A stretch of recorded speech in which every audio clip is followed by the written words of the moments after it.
कैसी सरकार है? फिर एक धोखा, फिर एक जुमला। हमारा गरीब, उसको कहते हैं कि आपको तो 5 किलो अनाज हम दे रहे हैं, जैसे तो बहुत बड़ा एहसान हो रहा है गरीब पर। भाई हमने तो बचपन से सीखा है, घर में 2 तरह से एक दूसरे को बोला जाता था। या तो राम राम करते थे हम, जयराम जी करते थे, अभी भी करते हैं, या जय हिंद करते थे। तो क्या राम किसी राजनीतिक पार्टी के हो सकते हैं? मुझे ये बताओ।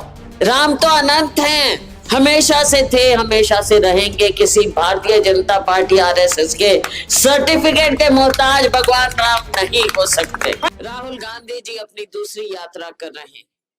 पहले किया 3,500 किलोमीटर पैदल चले, आज तक किसी ने नहीं किया है, किसी राजनीतिक ने यह काम नहीं किया।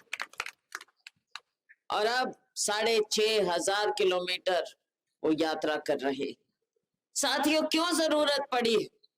जरूरत इसलिए पड़ी है क्योंकि यहाँ पर हमारे देश के ऊपर पिछले 10 साल में झूठ की राजनीति थोपी गई। लोगों को धर्म के नाम पर, जाति के नाम पर लोगों को बांटने का प्रयास किया गया है। दिया कुछ नहीं है।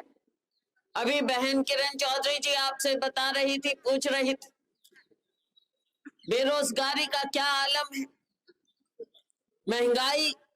किसी भी व्यक्ति से पूछिए, बहन से पूछिए कि घर चलाना आज के दिन कितना मुश्किल हो गया। कहते हैं ना, आटे दाल का भाव पता चल जाएगा। आज सबको पता चल रहा है कि आटे दाल का भाव क्या हो गया। और गरीब को बोलते हैं, हमारा गरीब, उसको कहते हैं कि आपको तो 5 किलो अनाज हम दे रहे हैं, जैसे तो बहुत बड़ा एहसान हो रहा है गरीब पर। और फिर कहते हैं कि दुनिया की सबसे बड़ी इकोनॉमी हम बना रहे हैं। कैसे बनेगी? क्या 2-3 अडानी अंबानी को हाथ मजबूत, सारा देश उनको बेचकर क्या देश अमीर हो गया? क्या आप लोग अमीर हो गए? क्या आपकी जेब में 15 लाख रुपया आ गया? कैसे अमीर किया है? किसको अमीर किया है? दुनिया को आप ये दिखा रहे हैं कि हमारे 5 लोग अमीर हो गए, दुनिया के अमीर लोगों में उनकी गिनती आ गई। तो हम सबको उस बात का गर्व तो तब होगा जब हर एक इंसान के हाथ में, उसकी जेब में पैसा जाएगा। हमारा गरीब, दलित, पिछड़ा भाई, किसान, मजदूर जो दिन रात मेहनत करता है, हमारा कमेरा वर्ग, इतनी ठंड में सुबह 4 बजे उठ के जो पानी लगाने जाता है अपने खेत खलिहान में, जब वो अमीर होगा, उसके हाथ में पैसा आएगा, तब ये देश अमीर होगा। साथियों, चंद लोगों से, अडानी अंबानी से देश अमीर होने वाला नहीं। ये असलियत आपने पहचान ली।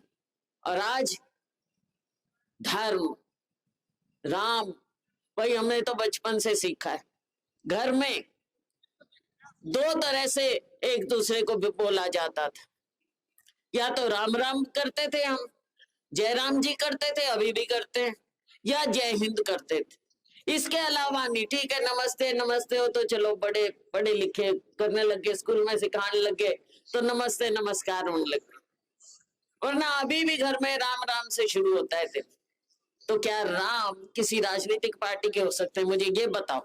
राजनीतिक पार्टी आती जाती हैं, इतिहास में राम तो अनंत हैं, हमेशा से थे, हमेशा से रहेंगे। किसी भारतीय जनता पार्टी आरएसएस के सर्टिफिकेट के मोहताज भगवान राम नहीं हो सकते। ये आपको पहचानना होगा। तो साथियों, आज हम निकले हैं इस यात्रा पर, राहुल जी निकले हैं भारत जोड़ो न्याय यात्रा पर, आपको न्याय दिलाने के लिए, हर एक इंसान को न्याय दिलाने के लिए। मेरे यहाँ के किसान मजदूर भाई मुझे बता दें, आपको कौन सा न्याय मिल रहा?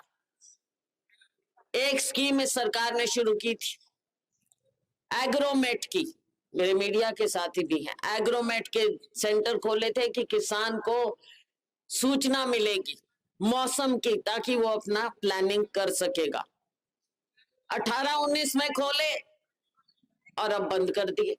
और सबसे ज्यादा प्रभावित हमारे ये जिले, बंद कर दिया। किसान को कोई अब सूचना ही नहीं मिल रही। कैसी सरकार है? फिर एक धोखा, फिर एक जुमला। और मुझे बता दे, जिन्होंने बाजरा बेचा तो उसका भावांतर में अभी तक भुगतान हुआ कि नहीं हुआ? अक्टूबर नवंबर में बेचा था, आज तक नहीं हुआ। तो ये तो बरगलाने वाली सरकार, बरगलाने वाली पार्टी, कभी इनका भरोसा मत करियो साथियों। हम जो निकले हैं, हम राहुल गांधी जी की संदेश यात्रा, उनकी न्याय यात्रा को लेकर निकले हैं और हरियाणा में कांग्रेस संदेश यात्रा हम लेकर आपके बीच में आए हैं। आप सब ने जो बहुत साथ दिया है, आज सुबह सुबह बौंद वालों ने तो निहाल कर दिए भाई। और उससे ज्यादा जो हमारे को ये पगड़ी और तलवार आपने दिया, इनकी लाज हम रखेंगे।